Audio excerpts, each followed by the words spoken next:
On June 10, 2025, the last day of school at Ravenwood High, the final bell rang at 3 p.m., unleashing a flood of students into the humid afternoon. Their shouts echoing through the halls as they fled for summer freedom. But 15-year-old Samir lingered, drawn to the auditorium to retrieve his sketchbook, left behind after drama club. The vast room was silent, its rows of seats cloaked in shadow, the air thick with the musty scent of old curtains. As he stepped inside, the heavy doors groaned shut behind him, and a faint hum, like distant voices, prickled his skin, though the school's choir had left hours ago. His flashlight beam danced across the stage, catching glints of dust motes that seemed to swirl with purpose, and his name whispered from the darkness, low and guttural, as if spoken by the building itself. Samir's heart thudded as he climbed the stage steps, his sneakers squeaking on the polished wood, and he noticed his sketchbook open on a prop table, its pages now filled with frantic, unfamiliar drawings, twisted faces with hollow eyes, scrawled in red ink that looked wet. The hum grew into a dissonant chant, vibrating in his bones, and the stage lights flickered on, casting jagged shadows that moved without bodies, stretching toward him like clawed hands. He stumbled back, knocking over a music stand, its crash swallowed by the rising chant, and a cold breath grazed his neck, though no one was there. The auditorium's air grew heavy, pressing on his chest, and the shadows coalesced into shapes. Tall, eyeless figures in tattered uniforms, their mouths open in a silent scream that matched the chant's rhythm. Samir's flashlight died, plunging him into near darkness, and the figures glided closer, their fingers brushing his arms, icy and slick, as a voice rasped, "You saw too much!" He bolted for the exit, but the doors were locked, the handles freezing, and the chant became a wail, shaking the walls with a force that cracked the stage floor.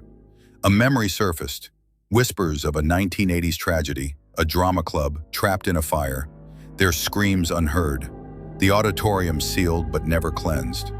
Samir realized these weren't ghosts but something older, something that fed on the fear left behind. The figure's hands tightened, pulling him toward the stage's center, where a trapdoor gaped, exhaling a stench of ash and rot, and he glimpsed movement below, something writhing, not human, with too many limbs. His sketchbook fell, pages fluttering, each drawing now a mirror of the figures surrounding him, their eyeless faces grinning. Desperate, Samir kicked at a loose stage board, revealing a crawl space, and he dove in, crawling through damp, slimy walls as the wail followed, now inside his head, urging him to stay, to join the endless performance. The figure's claws scraped behind him, inches away, and the air burned with phantom smoke, stinging his eyes as if the old fire had reignited. He found a rusted grate, the chant fading but never stopping. Scratched and gasping, he sprinted up the stairs, through empty halls and into the parking lot, where the school loomed like a predator, its windows dark but watching. At home, Samir burned the sketchbook, its pages curling into ash. But that night, he woke to the hum again, coming from his closet, and his name whispered in the dark, joined by the faint scratch of charcoal on paper, sketching faces he'd never escape. The auditorium, he knew, wasn't done with him. It never would be, for it held on to everyone who entered, their fear a song that played forever in its silent, hungry heart. On June 10, 2025, the last day of school at Blackthorn Academy, the final bell at 3 p.m. unleashed a wave of students into the warm dusk, their laughter fading as they scattered. But 16-year-old Noor lingered in the music room, drawn by a faint melody she'd heard all day, a haunting tune that seemed to seep from the walls themselves. As she packed her violin, the air grew thick, and the melody sharpened into a ghostly song, lilting yet jagged, sung by voices that weren't there. The room's windows rattled, though no wind stirred outside, and her name whispered through the notes, chilling her spine. Noor's phone, recording the tune out of curiosity, crackled with static, and when she played it back, the song was overlaid with a low growl, "Stay with us." The lights flickered, casting shadows that twisted into shapes. Children in old-fashioned uniforms, their faces blurred, swaying to the phantom song, as if in a trance. She stumbled toward the door, but it slammed shut, the lock clicking with a sound like snapping bone, and the song grew louder, vibrating in her chest, making her teeth ache. Her violin case fell, spilling sheet music she hadn't written, pages scrawled with notes in a language she couldn't read, the ink still wet, smelling of copper. The shadows closed in, their blurred faces now sharpening into hollow-eyed stares, mouths open in song, and Noor remembered a school legend.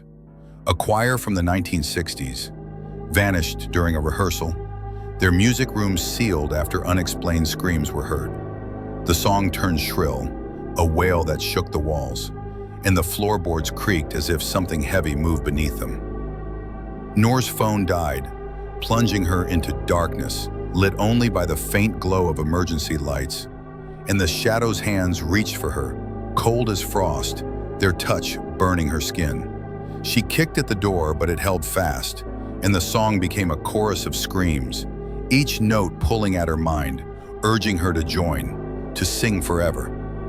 A crack split the floor, exhaling a stench of damp earth and decay, and through it, Noor glimpsed movement, long, skeletal limbs coiling in the dark, as if the song itself was alive.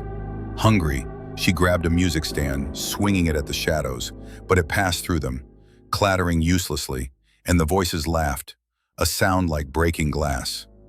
Desperate, Noor remembered the legend's end. The choir's song was cursed, binding them to the room, feeding on fear.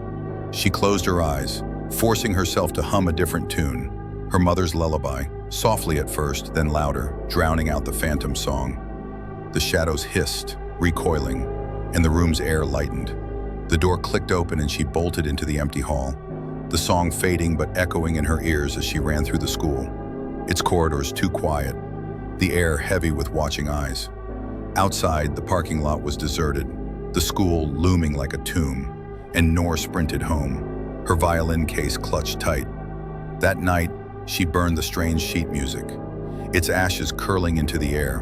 But as she lay in bed, the phantom song returned, faint, drifting from her violin, unplayed, and her name whispered again, carried on a melody that promised she'd never be free.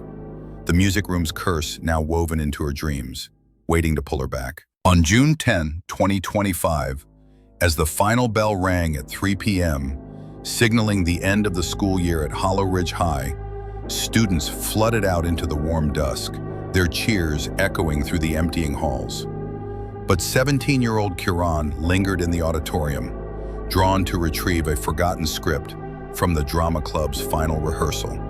The air thick with the scent of old wood and dust as he stepped onto the creaking stage, where shadows danced under flickering stage lights, moving in ways that defied the laws of light and form. The auditorium was silent, yet a low hum pulsed, like a heartbeat in the walls, and Kiran's name slithered through the air, whispered by a voice that seemed to come from the shadows themselves, which stretched and writhed across the curtains, forming tall, thin figures with no faces, their edges fraying like torn fabric.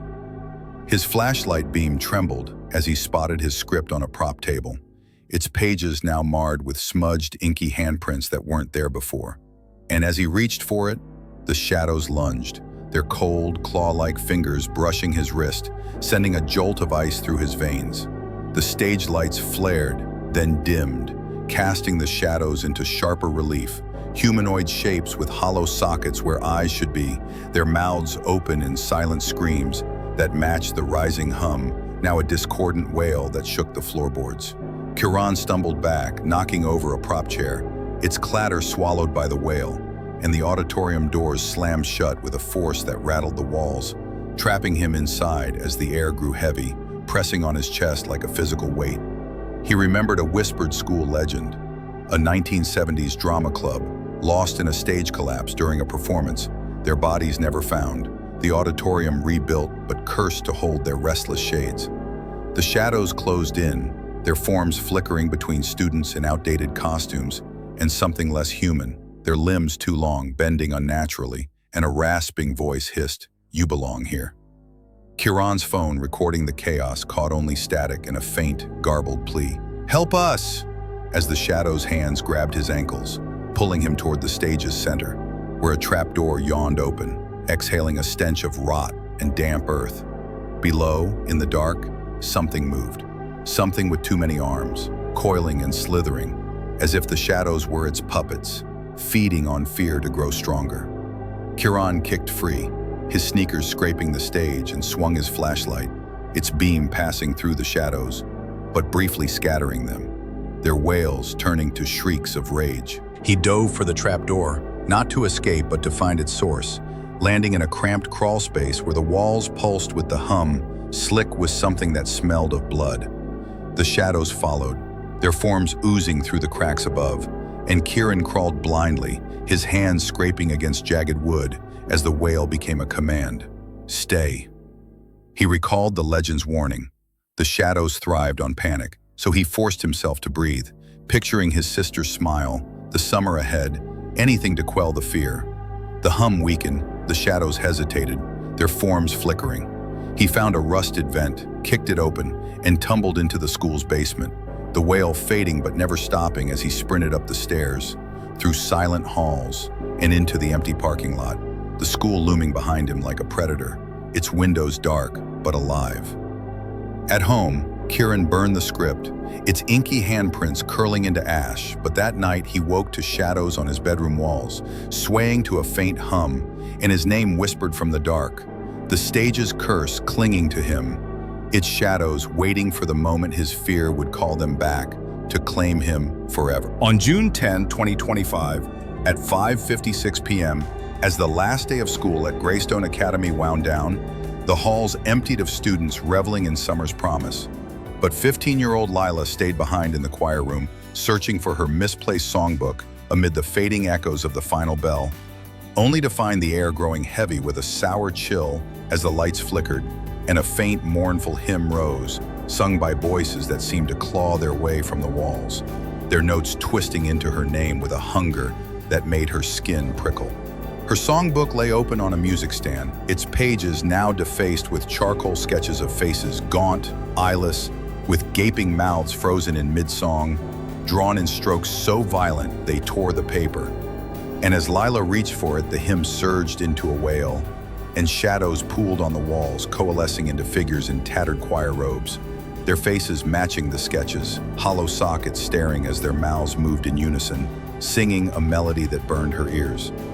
She stumbled back, knocking over a chair, its clatter drowned by the wail, and the room's door slammed shut, the lock clicking like a bone snapping, trapping her as the air thickened, pressing on her lungs.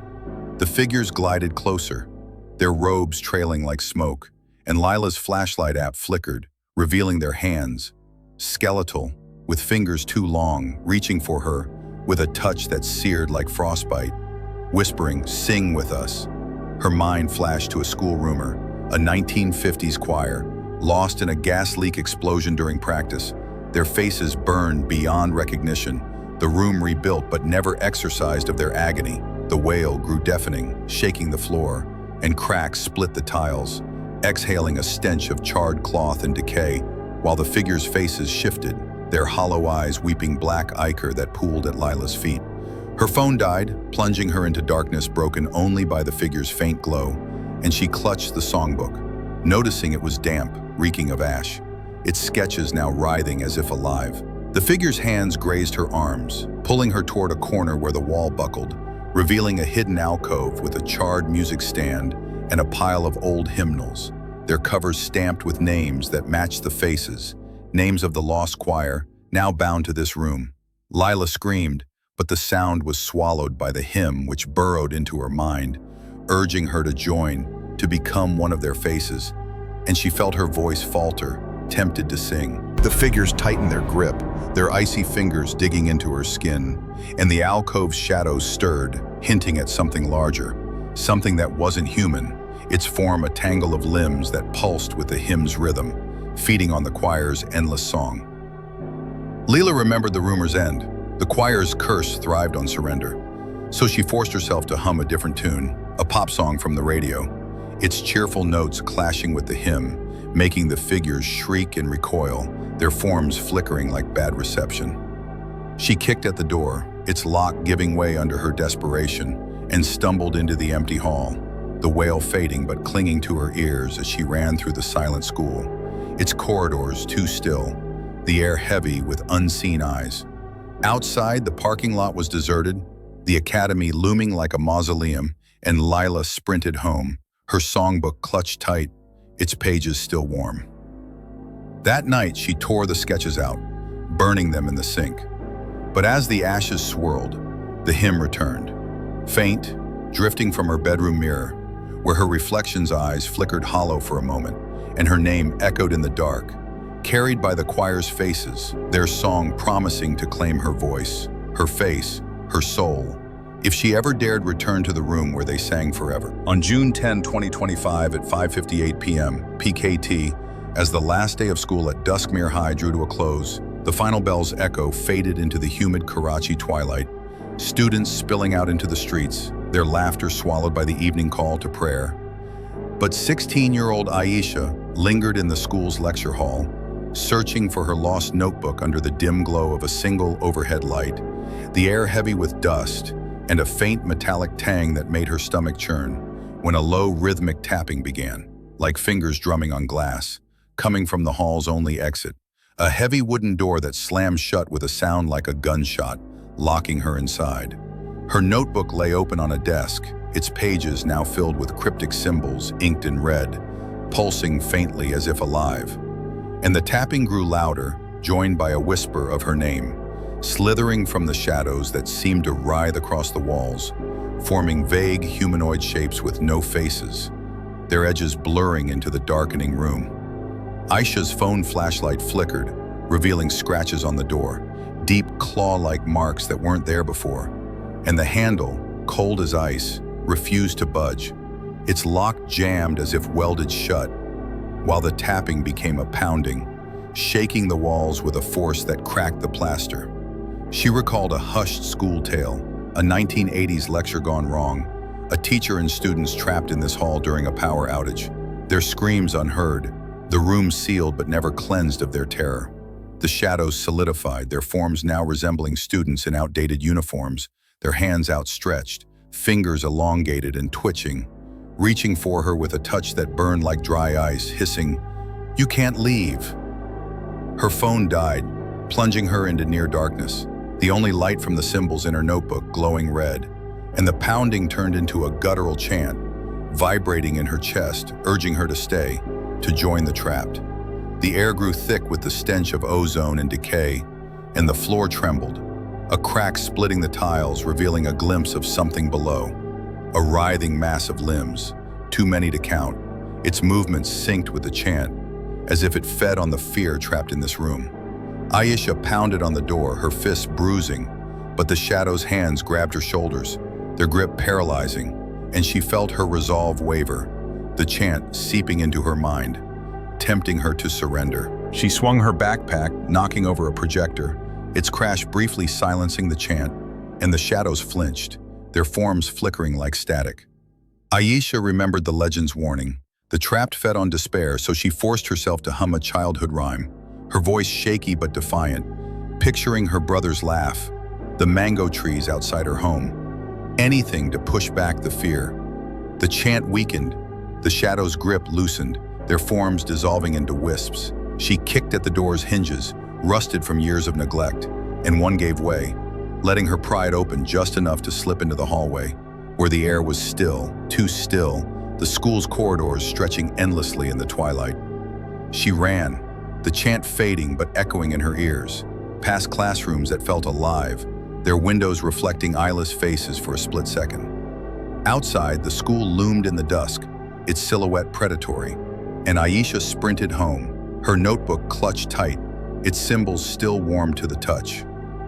That night, she burned it in the backyard, the flames spitting red sparks.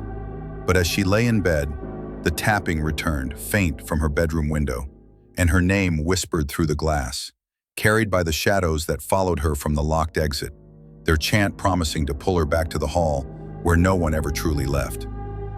On June 10, 2025 at 6:00 p.m. PKT, as the last day of school at Crescent Vale High in Karachi faded into a humid twilight, the final bell's echo was drowned by students' cheers spilling into the streets. But 17-year-old Zain, lingering in the auditorium to grab his misplaced script from the drama club's final rehearsal, felt an uneasy pull as the stage lights flickered, casting a sickly yellow glow, and a low, guttural hum vibrated through the floorboards, whispering his name in a voice that seemed to crawl from beneath the stage itself. His script lay on a prop table, its pages now scrawled with jagged, unfamiliar runes that pulsed faintly, as if inked in blood.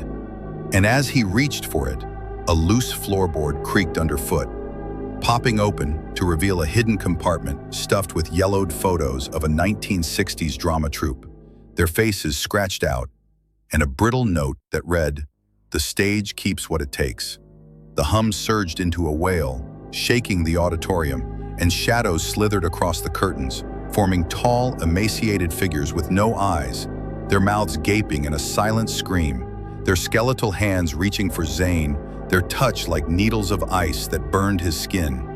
He stumbled back, knocking over a spotlight, its crash swallowed by the wail, and the auditorium doors slammed shut, the air thickening with a stench of ash and rot, as if the stage itself were exhaling a long-buried secret. Zane's phone flashlight flickered, revealing claw marks gouged into the stage, and the shadows closed in, their forms flickering between human and something else, limbs too long, twisting unnaturally, as a rasping voice hissed, "You found it."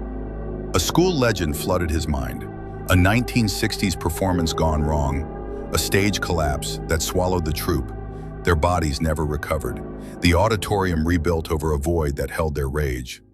The wail became a chant, drilling into his skull, urging him to stay, to join the lost, and the floor cracked wider, the compartment revealing a trapdoor that yawned open, exhaling a damp, foul gust, and a glimpse of something below, a writhing mass of bone and shadow, its movements synced with the chant, as if it were the stage's heart, feeding on fear.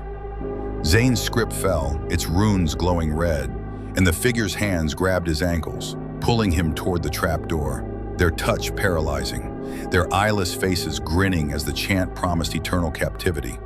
He swung his backpack, scattering the photos, and the figures shrieked, their forms flickering, giving him a moment to dive for the trapdoor.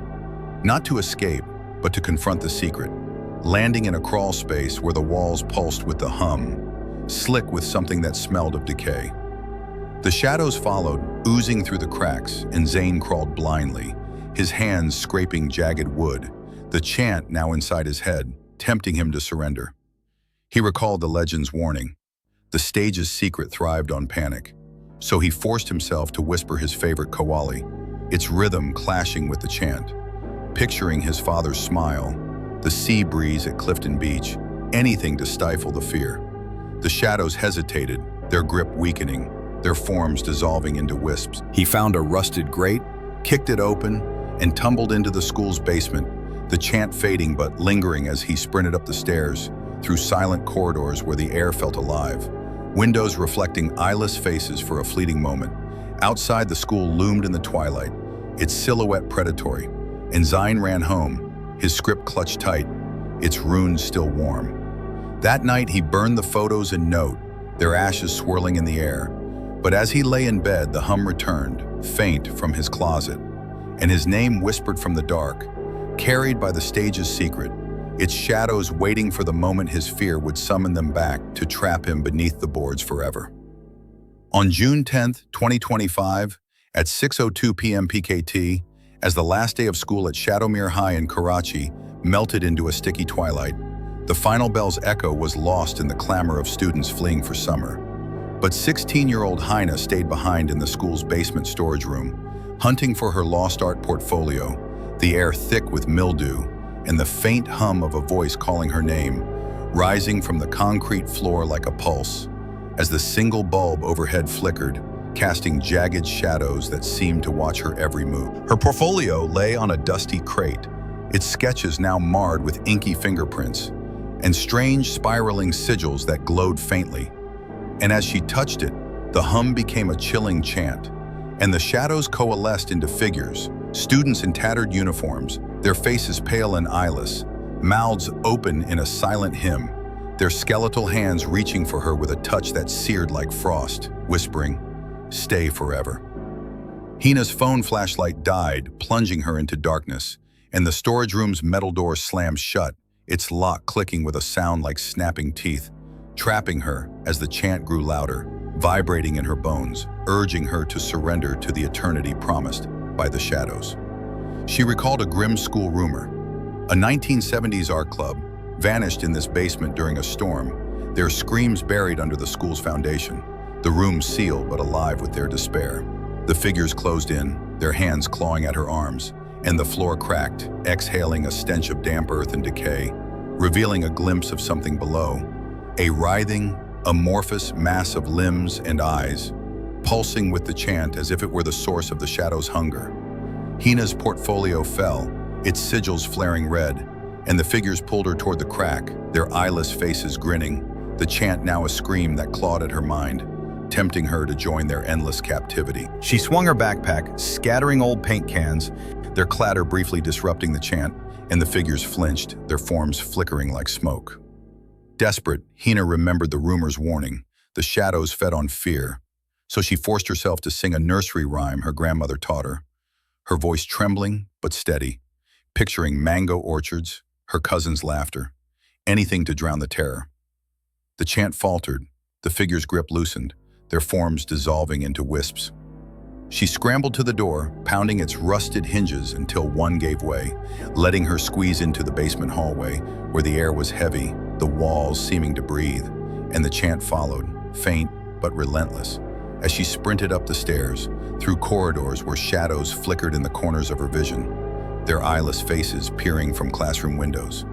Outside, the school loomed in the dusk, its silhouette a predator waiting to strike, and Hina ran home, her portfolio clutched tight, its sigils still warm, pulsing like a heartbeat.